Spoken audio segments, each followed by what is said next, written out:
Welcome, everybody, to Stay Curious. I'm your host, Mark Marquette. My pleasure to visit with you every weekday, Monday through Friday, to talk about space news, have some interviews, and a lot of fun with many of you who have been joining us for years now, as we're in our 5.5 year mark of broadcasting this from the studios inside the American Space Museum in downtown Titusville, Florida. If you've not been here, and many of you have, this is your amazing birth of the American space age right here in Brevard County. And I'm sitting 9 miles away from Cape Kennedy and 10, 15 miles to the Cape Canaveral, all the way to the end out there. So thank you, Matthew Raj, for being here today to um, uh, do the duties on our Streamlabs. Let me get my tablet up here so I can talk to you all a little bit. Marty's taking the day off chasing that white ball around a golf course today, not to rub it in the beautiful weather we're having here. Sure did have a big storm here just a little bit ago too, Raj. So, uh, and I left my windows down, but that's all right. Things dry out pretty quick. As I'm fidgeting with my tablet here, just get it in front of you. Just say hi to all you beautiful people. Pretty busy day for me, as it is for all of you out there, as we're in the Christmas holiday season. And there's Santa Claus right there getting ready to load up his gifts and come see me. All right. I guess the older you get, Raj, the shorter your Santa Claus list gets. Okay, but I haven't been too naughty this year, so I hope I get some good stuff. There's Steve Jokums and RG Jubilee, and Mark Thal says it's another snowy day in Minnesota. And God bless you. That's why you live in Minnesota. I love the snow when I lived in it, Raj. I would get out and play in it. All right, and particularly in Upper East Tennessee, had all these hills and valleys and hollers to just get on something plastic or even a cardboard box and go right down the slopes down there of your neighborhood. So sitting on my wallet, and I hate that. That makes me uncomfortable. But so I've got a hope it's not a long show. I've got a very informative show today. There's a lot of space history today that's incredible. So let's just kick it off and tell everybody that season's greetings from Space Coast. This is the um, Don McKay is the artist here, and we've been showing some of his things, and many of them whimsical aliens on the moon and astronauts with them and so forth. But this is a beautiful, beautiful card. Season's greetings to you all, and I am reminding myself, just like I'm passing on to you, one of the favorite astronaut mantras I've been told is slow down to speed up. So I've been slowing down a lot and catching my breath. You'll want to be catching your breath tomorrow, all right, as we're going to have Carlton Bailey on the show, sharing 4 decades of December career highlights as a space photojournalist. He said that he's probably been to 40 events in December during his career. Tom Celentano chimed in. It says near 50 in southern Connecticut. All right. Oh, good. Mark Thel says he's moving down here. Excellent. We'll put you to work at our museum, won't we, Raj? 2026 is going to be the year of the volunteer here at the museum, if I have anything to do about it. Well, let's hit the news here. Let's hit the advertised highlights. And I'm not going to use that screen because I have it in front of me here, the comments there. So thank you. Raj, trying to be helpful, putting your comments on the screen there.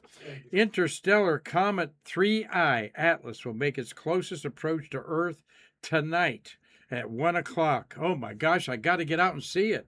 People have been asking me about this. This is the comet from a backyard telescope taken a couple of weeks ago.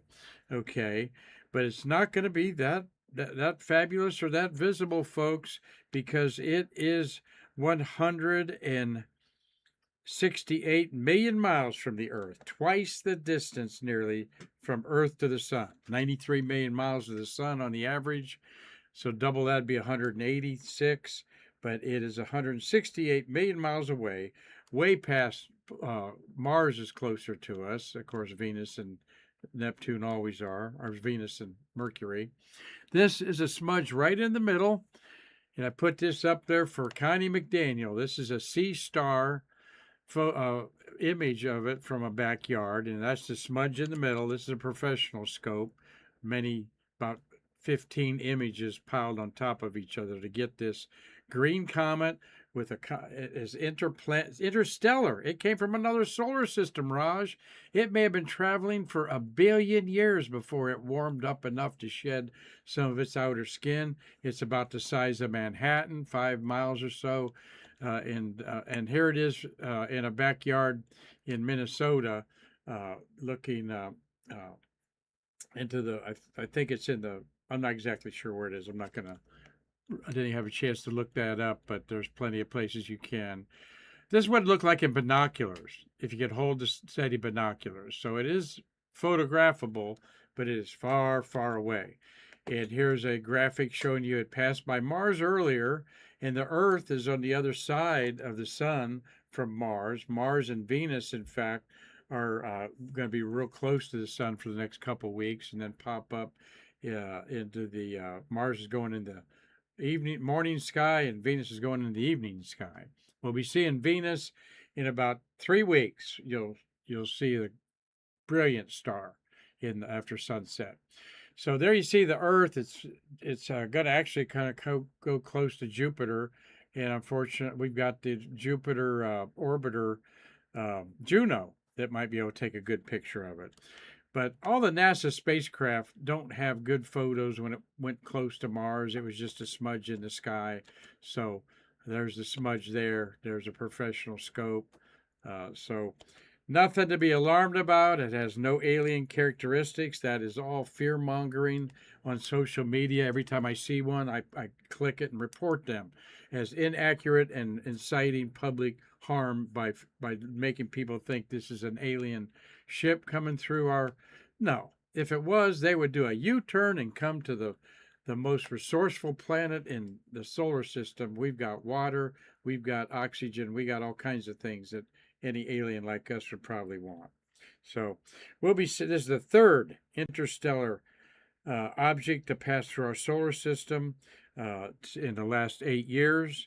The other two didn't display this outrageous comet-like characteristics. It is a snowdrift, a somewhat rocky snowball that is being outgassed as it warmed up next to Earth.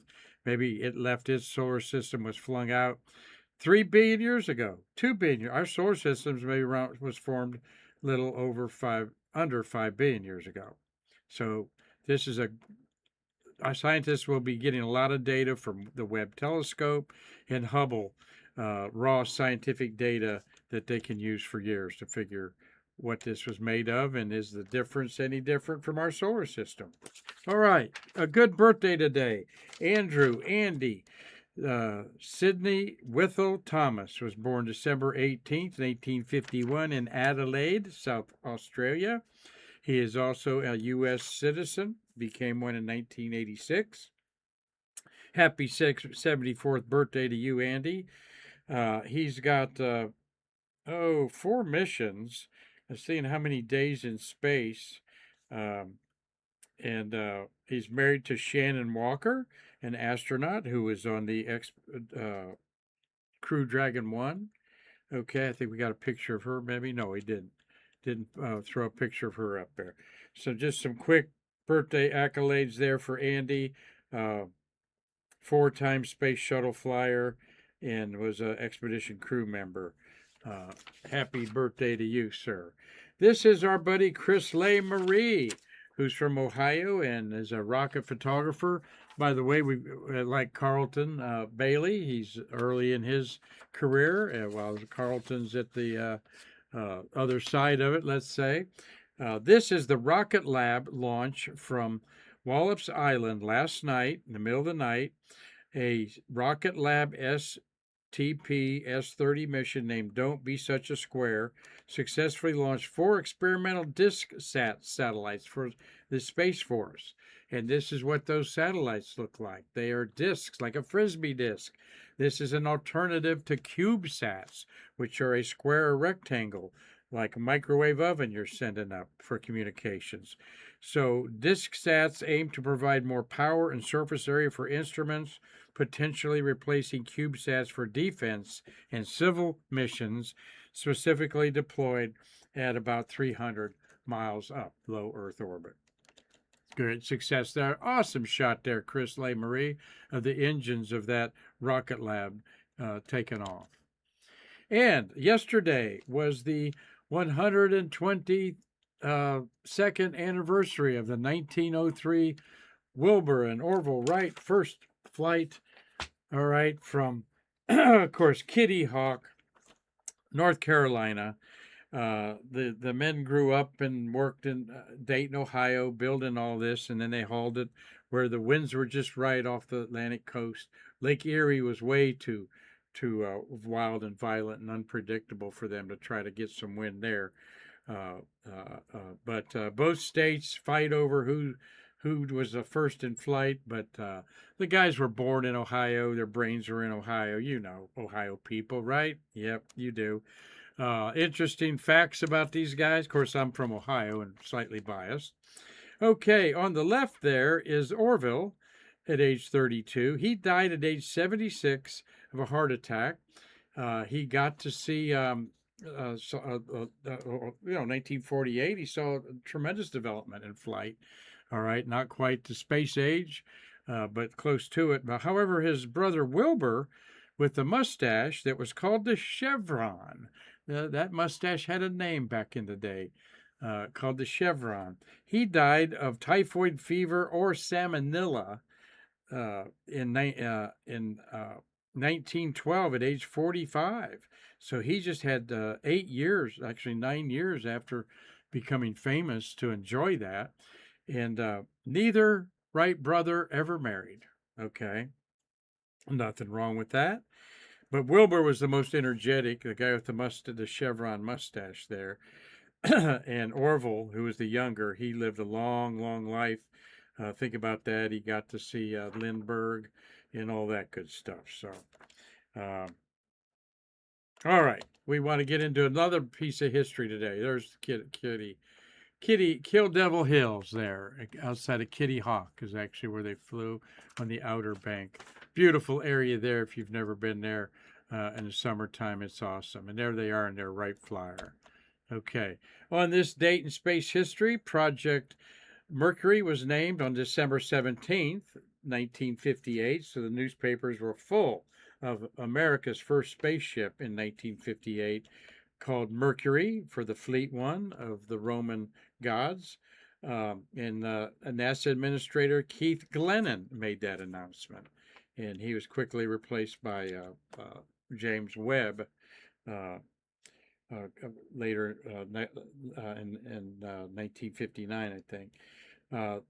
Let's see. Rocketdyne gets the contract to develop the F1 engines, the mighty F1 engines there that put the Saturn V up about 20 miles, and then the second stage took over.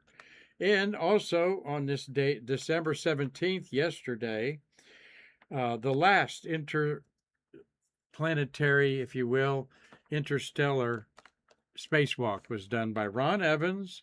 Apollo 17 heading back to the moon. I think they're going to land on the 19th. There's Ron Evans there. He orbited the moon for 3 days while Harrison Schmitt and Gene Cernan roamed the moon. This is a picture you don't see, all right, that I harvested off that Flickr Apollo archives. I never see this picture of Ron Evans actually kind of waving to the cameraman who was Schmitt while Cernan was driving the bus, so to speak. All three had to be exposed to the environs of outer space. So the other two should get credit for an inter-EVA. And this is one of the last photos ever taken on the surface of the moon by a human. the debris that we threw out the window, including the life support pack there in the foreground, and other trash that they threw out, including Hasselblad bodies of cameras and lenses. Oh, the horror! Those beautiful cameras are on the surface of the moon, and throw another film back on them and a battery, they're probably good to go 53 years later. So, love always the reverence, not the reverence, the respect we give to the Apollo program here. Well, let's switch to something that certainly was of news on social media yesterday. Was that Jared Taylor Issacman, born February 11th, 1983, is age 42 and the youngest director of the NASA. He is the new administrator of NASA, the 15th one at age 42. I can't think of anybody younger. Steve Jokums, if you correct me on that.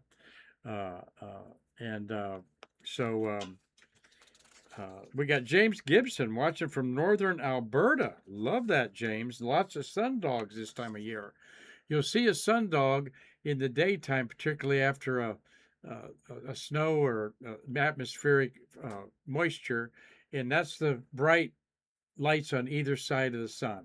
They're 22.5 degrees away, and certain diameter and shape of ice makes those. So what a good, what a cool thing to do there.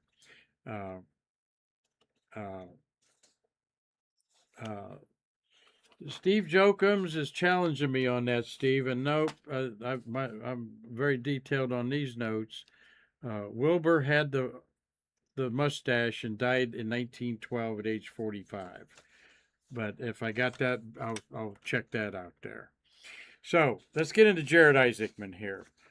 A lot of people favor this. Of course, don't get into it. President Trump nominated him, pulled the nomination. That's never happened before. This is a man worth 1-point-something billion. Very humble guy in a way. Let's just look at some of the stuff I wrote here and so forth. Of course, he commanded Inspiration 4, the first all-civilian space flight, using the Dragon Resilience, SpaceX's Dragon Resilience in 2021. He raised money for St. Jude's to the tune of $250 million. Then he later led Polaris Dawn, which did the first spacewalk. All right. And that spacewalk lasted, how long did that spacewalk last, do you think? Not long enough. 7 minutes and 56 seconds. 8 minutes. I watched every minute of it. I wanted him to get out and do a handstand or something like that, really. Just stood up like that as they were going into darkness. Of course, you're in outer space. And I'm just telling you, wow, just, the risk and so forth. He made his money with a United Bank card, later renamed Harbor Touch, and then Shift 4 Payments, a point-of-sale payments company. Okay, so he has got banks and hotels and hotels, motels, restaurants. This is one of the vehicles that your money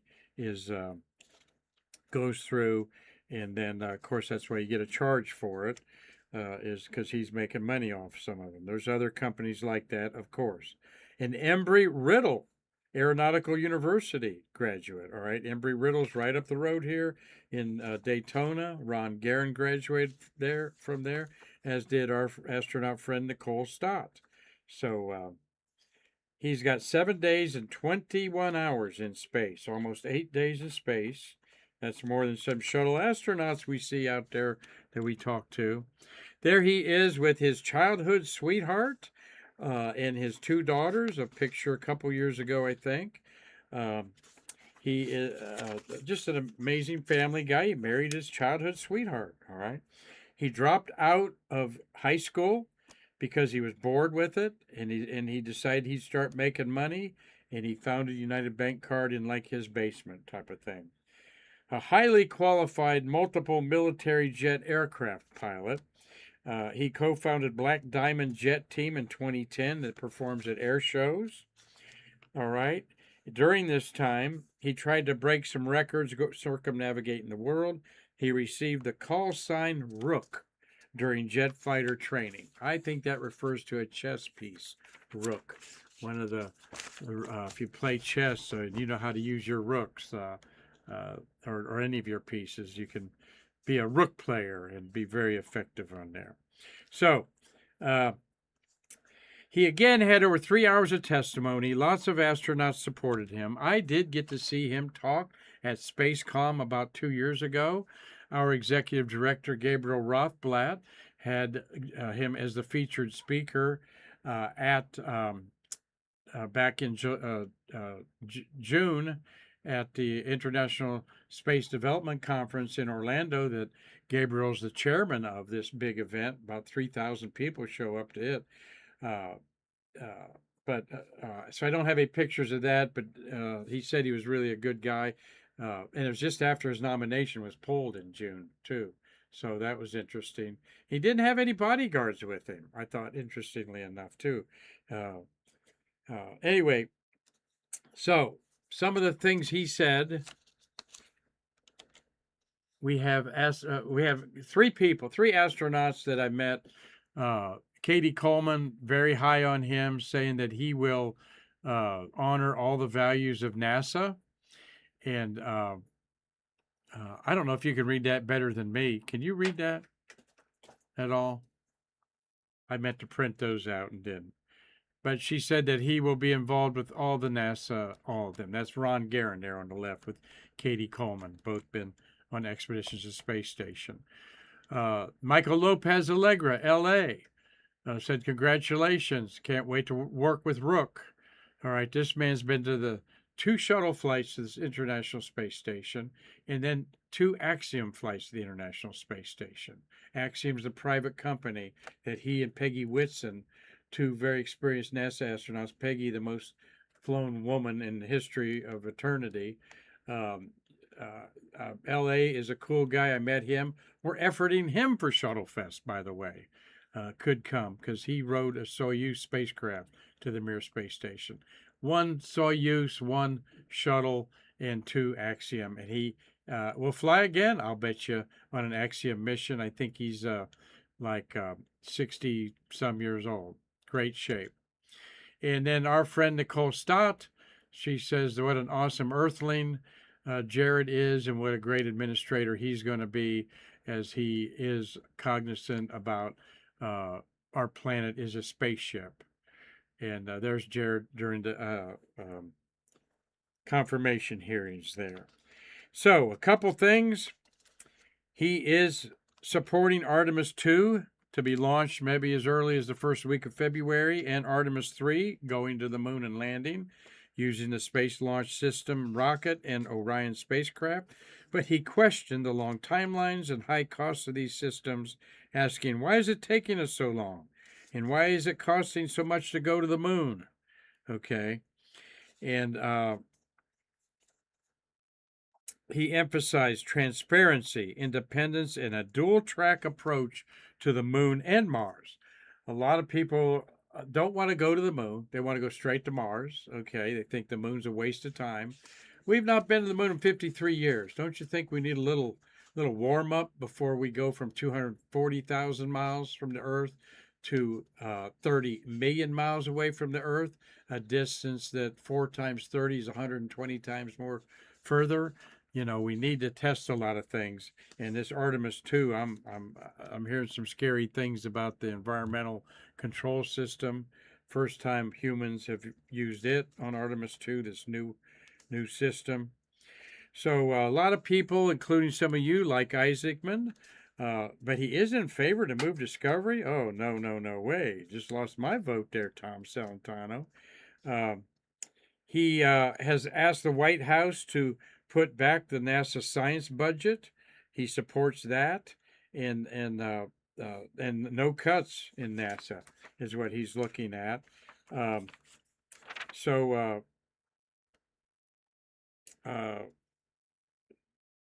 Anyway, I wanted to say some other good things about him. He is very philanthropic. He has donated $25 million to help fund the U.S. Space and Rocket Center in Huntsville, particularly their space camp, which he attended as a child. So how cool is that for Jared Isaacman, huh? Ethnically Jewish, though he has stated he is not religious. His wife's name is Monica, and they live in Washington Township, New Jersey. And I don't think he's a billionaire that takes a chauffeur and limousine to work. I think he drives some, maybe he drives a Acura or something like that. But I think he's very humble about all that. All right. Well, thank you all. I hope that don't see too many comments pro or con about that, but wanted to give you some background of this guy, age 42. Okay, he is going to be a player in the American space program for a long, long time. And that's a good thing. He's been there. This is my commentary. He's been there, done that. He understands the risks. He understands the training. He understands the money that's involved with it. He shelled out of his own pocket 2 rides to space, okay? And, of course, he got sponsors. It probably didn't cost him a nickel, but Jared Isaacman, next NASA administrator, our 15th one in the history of NASA, born in October 1959. All right, who's orbiting Earth? As we appropriately got the beautiful peninsula here, which we are right here. There's Orlando. Orlando's right there. Let me go this way. I can point that way. Orlando's there. Here we are right there, folks. And over there's Kennedy Space Center pointing out there. Look at Miami, all that in the bottom there. Who's orbiting Earth? I told Raj I didn't throw the slide in there, so it don't matter. These people are orbiting Earth. Doesn't matter as long as I got my printer working here. 10 humans orbiting Earth right now. 3 on the Tiangong Chinese space station. 2 and 7 on the International Space Station. So we'll look at those guys real quickly here. Let's first look at the Chinese space station and the drama that's been playing out there. Catch up with that real quick. China, basically what happened is this is the crew was to return in the Shenzhou 20. Shenzhou is there. It's Heavenly Traveler is the name of that. Shenzhou. Capsule 20 has a crack in its windshield. All right.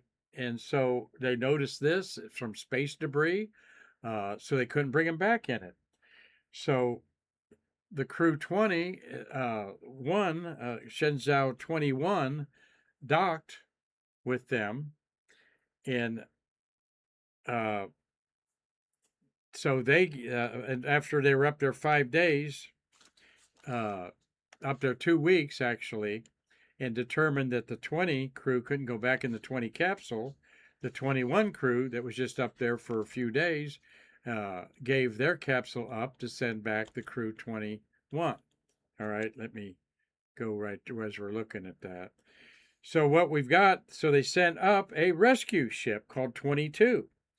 So are you confused? Don't be. 21 is coming back in ship 22. Simple as that. And ship 20 is the crew that was ship 20. They went back in 21. The one that the crew 21 crew came up on. So they did a spacewalk, about an 8-hour spacewalk, and they went directly by robotic arm up there. Right here's the Tachyonaut on an arm, and here's the Shenzhou 20 spacecraft that they went right up to the window and took pictures of it. They have not released any of that, except to say that they inspected the damage.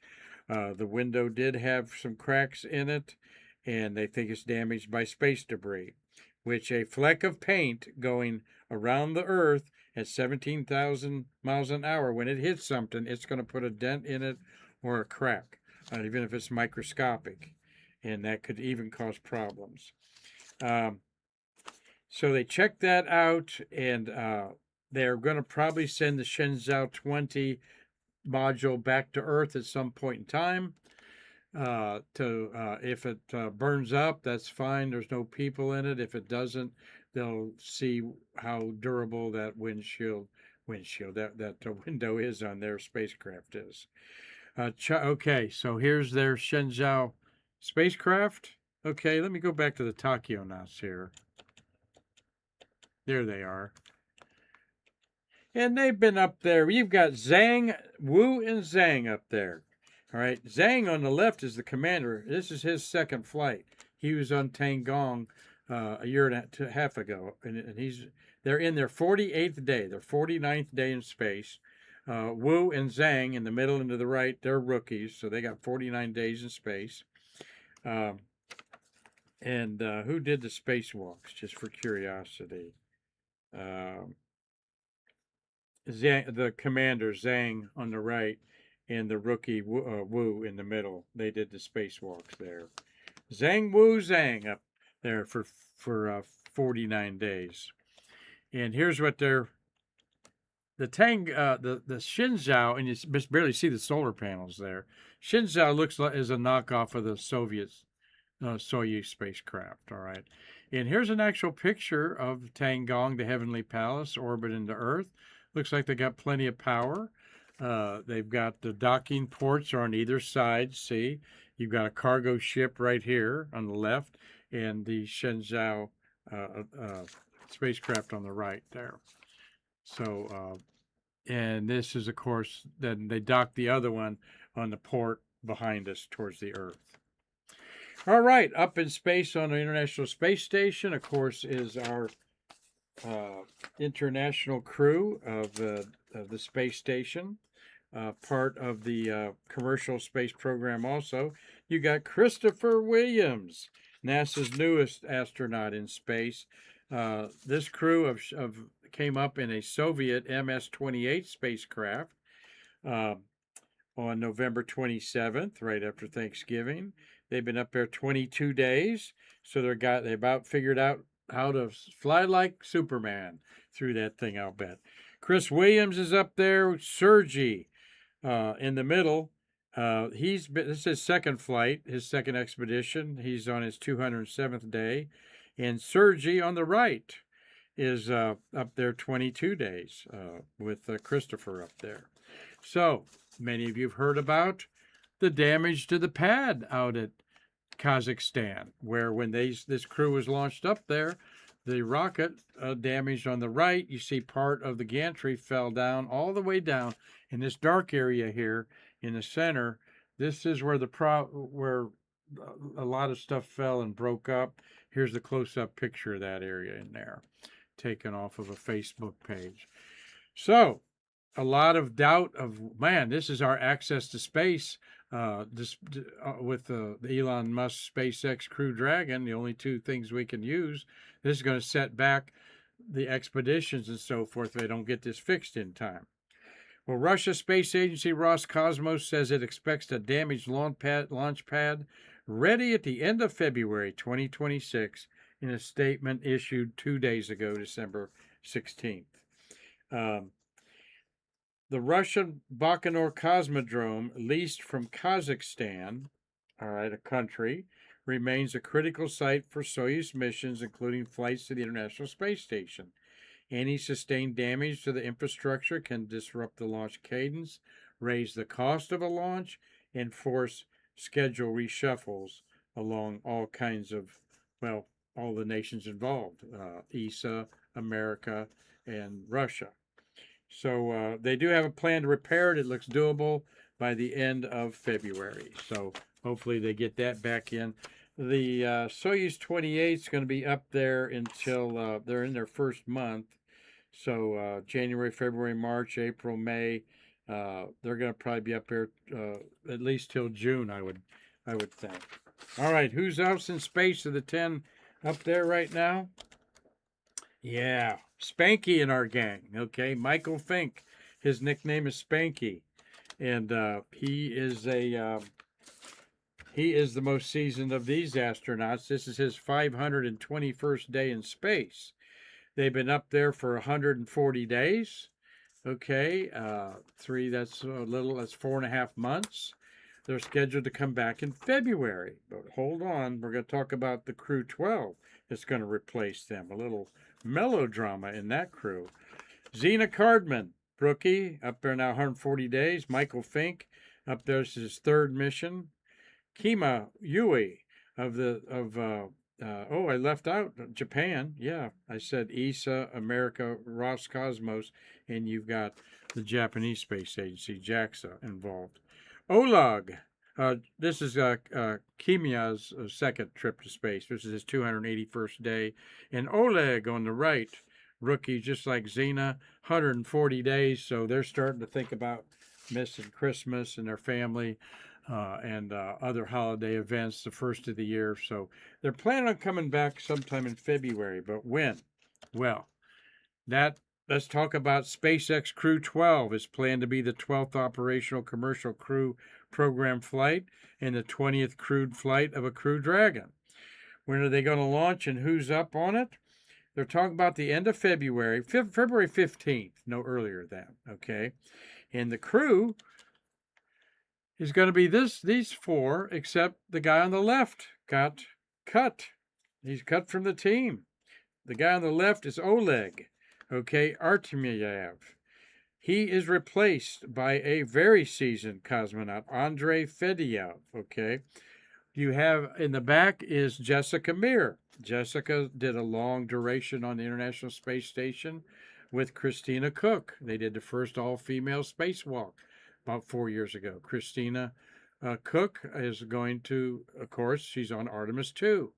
And Jessica Meir is going to be doing this space flight. And so, doggone it, I lost money because I thought either one of them was going to be the first woman on the moon.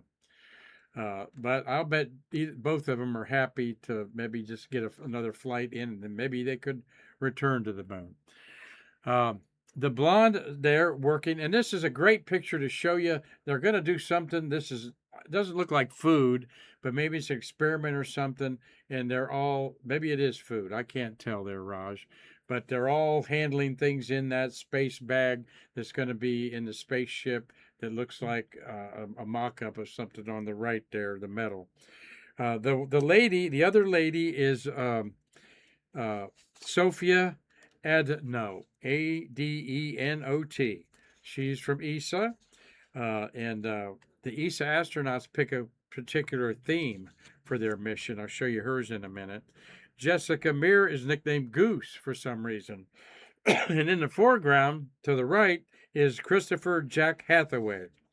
He's the commander and a NASA rookie. There they are again. Again, that is Oleg on the right is not going to be there. Why? Well, I read in several places, so I'm not going to call it. The rumor is he allegedly photographed confidential SpaceX documents. Ooh, a little spy versus spy going on there, Oleg. Shouldn't have been doing that, all right. Officially, Roscosmos says this decision was made due to Oleg Artemyev's transfer to another job. Yeah, something in Siberia, it sounds like. Happy in there. But don't hold me on that. My comments, not the museum's, but I did read that somewhere where he may have gotten in trouble photographing SpaceX documents. His replacement has spent 560 days in space on 3 long-duration flights, and I don't have a picture of him when he goes to space. Andrei Fedyaev will be the first Russian cosmonaut to fly twice on a Crew Dragon. He was on Crew 6 in 2023, spending 6 months on the space station. Epsilon is what Sophie of ESA is going to call her mission. I think that's cool. They call the science that they're going to do after something, and Epsilon, one of the Greek alphabet numbers there. A lot of hidden symbolism and meaning in there.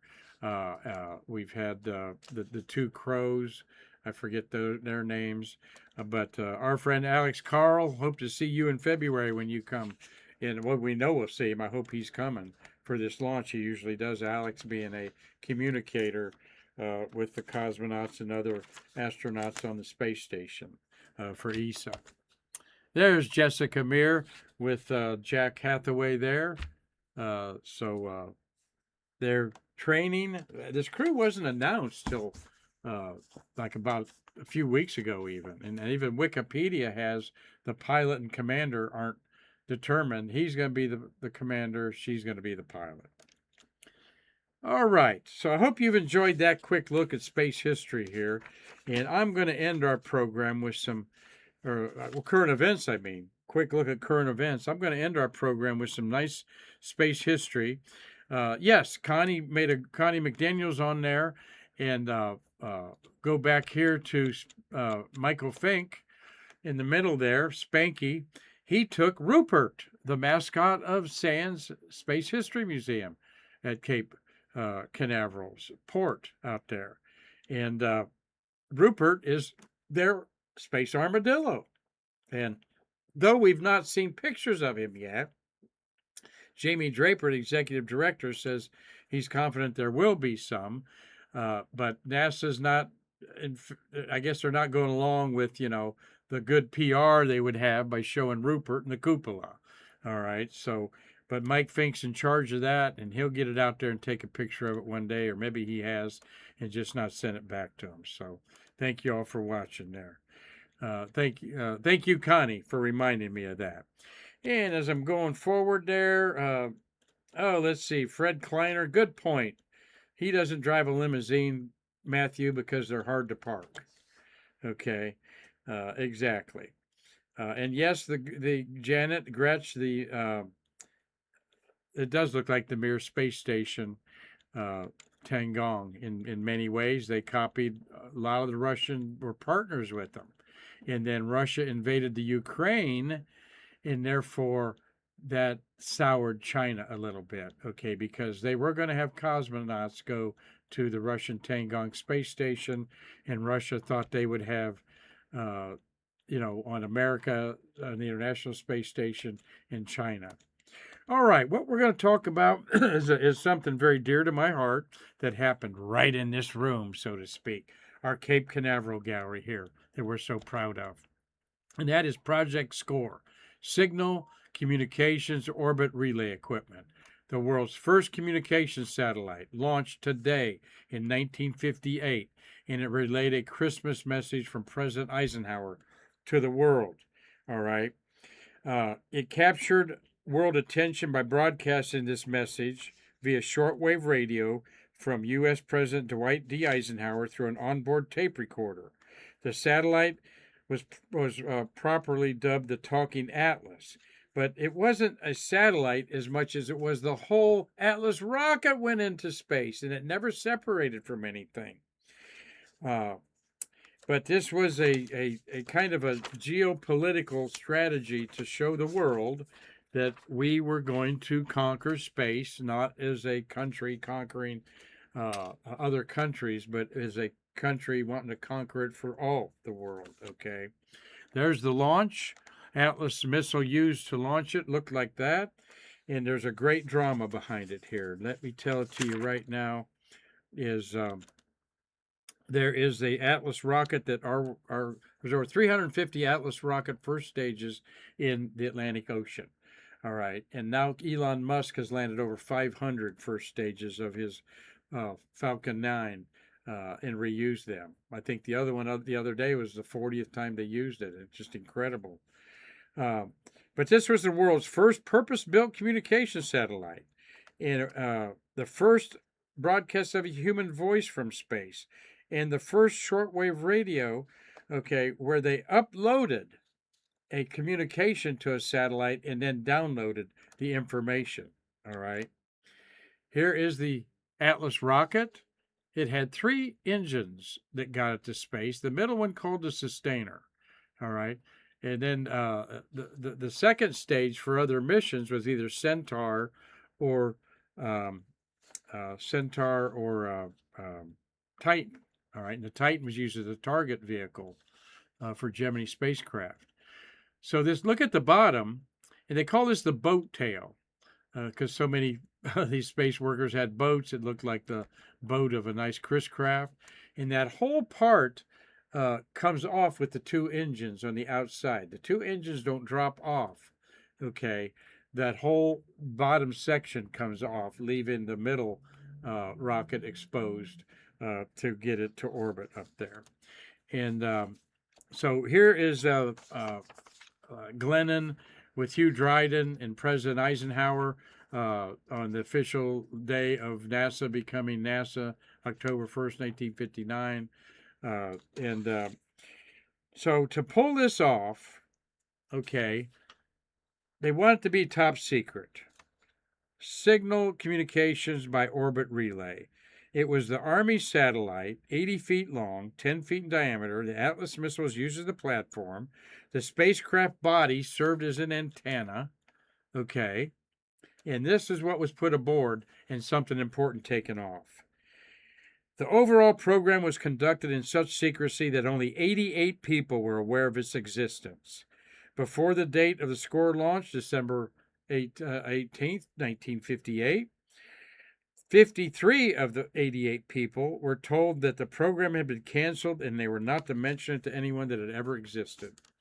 That left only 35 people who knew the mission of the Atlas 10B, with the rest of the engineering crew, including the launch crew, under the impression they were working solely to test the launch of a rocket. Okay. And the people that told me this story, incredible story, Murphy Wardman, who passed away at age 92. There he is with his hard hat. Okay. This was the Convair was being acquired by General Dynamics, but this was a Convair contractor mission, and then General Dynamics. And I got a lot of notes from Murphy here that he was there. He was in on it, one of the 35 people in on it. They took off the self-destruct package. We took everything off the vehicle, removable, flanges, cable, telemetry package, destruct package.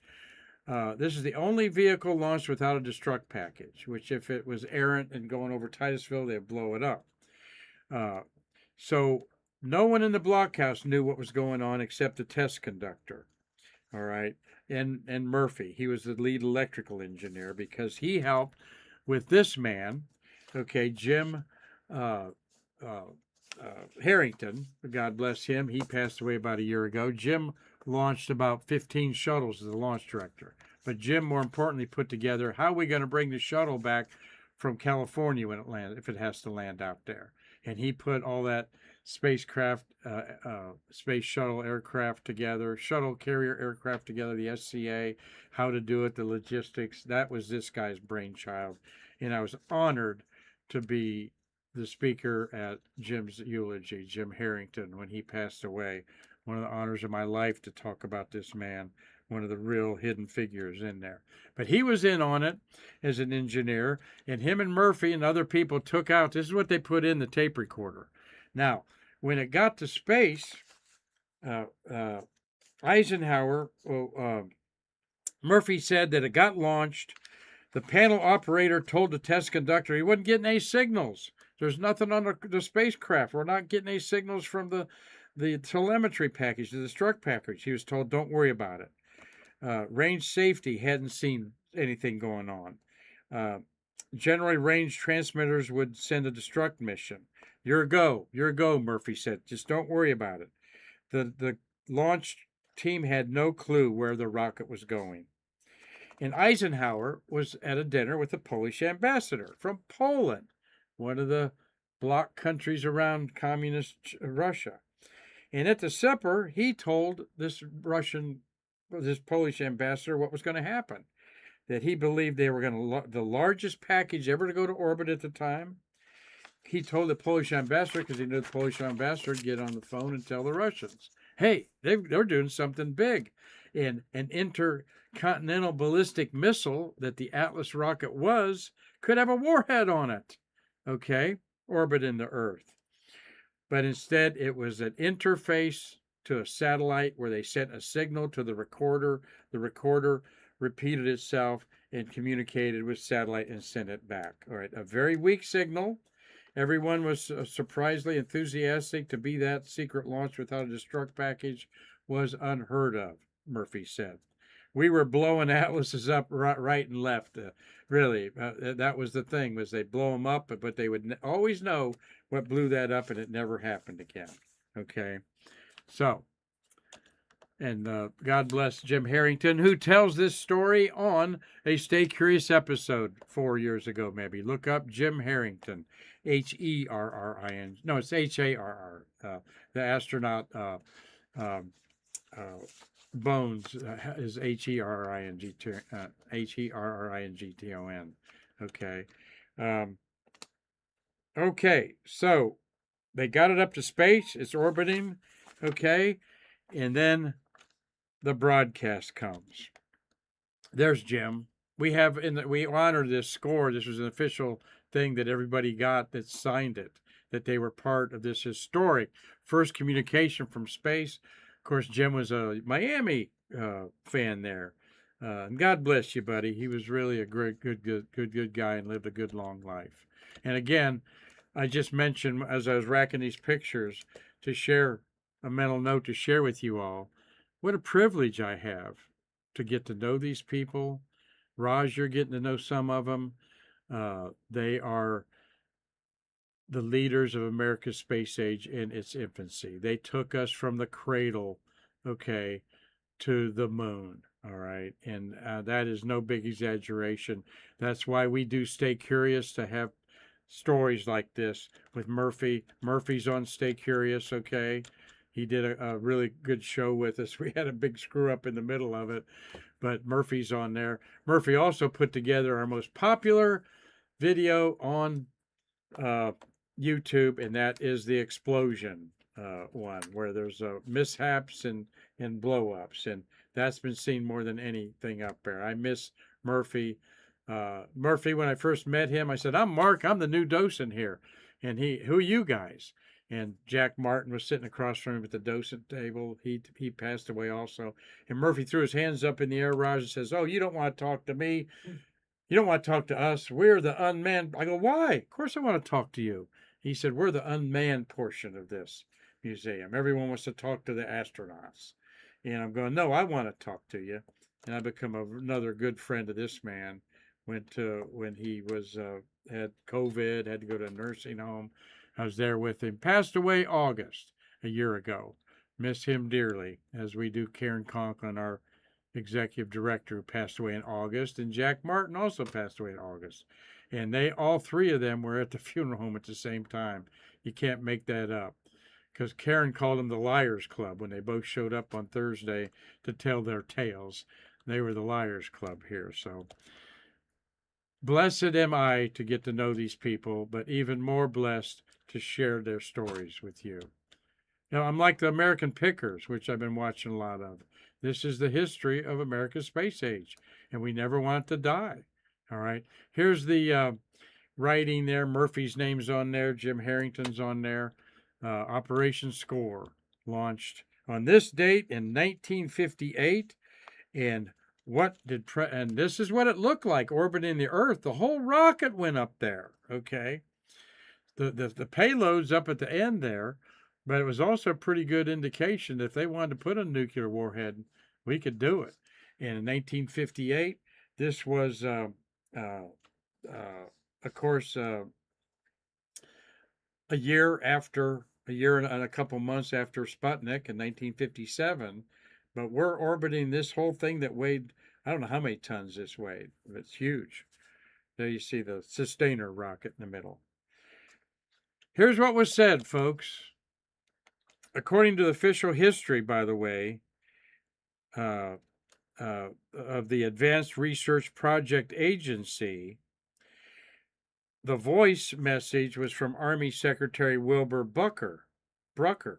But when the president learned this fact, hours before liftoff, he said he would like to provide the message.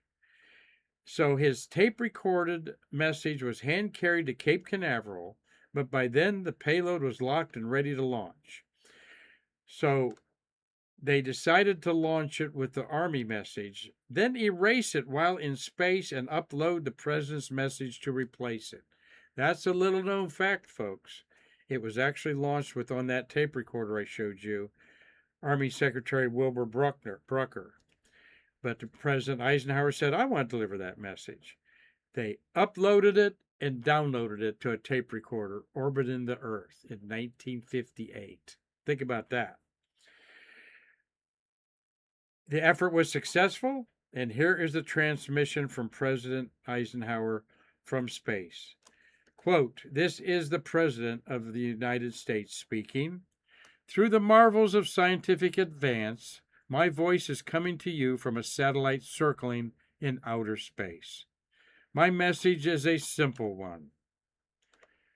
Through this unique means, I convey to you and to all mankind America's wish for peace on earth and goodwill toward men everywhere." All right. That was President Eisenhower's message. An olive branch to the world that though there could be a nuke on this and wipe you out, we're not intending to do that if we don't have to. The broadcast was fairly weak. Only very sensitive radio receivers were able to detect it, and most Americans heard the message as it was rebroadcast on commercial news programs later in the evening of December 18th, 1958. So the first communication satellite score on this date. All right, and this is our Cape Canaveral Gallery. Raj, is that so cool? You've been with us a while and appreciate the history being made here and preserved here. But this was some of the equipment that was involved with that in our gallery right now. So thank you all for watching. Okay, and got any comments there? Thank you all. Very positive comments there for everybody. And as I'm reading off our names here, we're wishing you a happy holiday. Steve Jokums, of course, watching today. Thank you, Steve, so much for his support financially and just promoting us left and right. Mitch Rothman of Man Space, another one of our partners. Tom Celentano up in Southern Connecticut. Rosalie Jubilee and Merritt Island. Mark Thell. Carlton Bailey. Carlton is tomorrow's show. Let's get off that. Hello, Santa Claus. What are you going to bring me, huh? And we're going to have CB on tomorrow. Dave Stange up in Michigan. Mostly Parked. Tom Usiak in Pennsylvania. Gary Gerald in Georgia. Doug Forrest. Tomorrow I'll share Doug Forrest's Christmas card with his family. Doug works in the Hollywood industry, and he's going to New Zealand to see his parents. Isn't that cool? Fred Kilner, thank you for coming on board and hanging with us. Connie McDaniel, thank you, Connie, for your support in so many ways. James Gibson, Janet Gretsch, 2 new people watching. And Bob Mecklenburg, all right, good to see Rob on there, buddy. How you doing? Hope you're going to come in February there and you have a good time. Rob is in the Netherlands and has been on this show with Jacques Oons, okay, Von Oons, I guess, who makes patches for Roscosmos. So thank you all for watching today, and we'll be in Friday with the one and only Carlton Bailey to talk about some of his experiences out at Kennedy and Cape Canaveral launch pads. 40 years he's covered the space program in December. So, Matthew, anything else to clean up there? Matthew Raj is his name, and I go back and forth between the two of them. He's been with us now well over a year and doing a fabulous job along with Najma, another new employee, really helping me as my right-hand people getting this museum shaped up and some new things out for you all to see. So until tomorrow, with Carlton Bailey, photojournalist for the space program for 40 years. I'm Mark Marquette saying I can't wait to see you tomorrow or in our museum to bridge the space between us. Happy holidays.